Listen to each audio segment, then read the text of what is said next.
You don't become mentally strong by accident.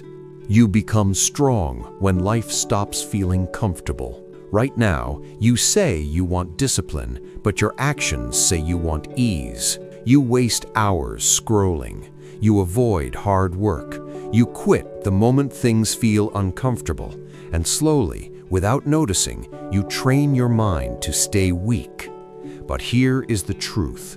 No one is coming to fix you. No motivation will save you. At some point, you must face yourself and decide enough is enough.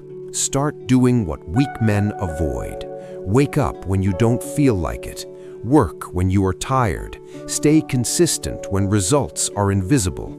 Choose pain today so you don't live with regret tomorrow. Because mental strength is not built in big moments. It is built in small, brutal daily habits, the days you want to quit but don't. Do this long enough, and one day you will look in the mirror and realize you are no longer the same person. So stop waiting, start today.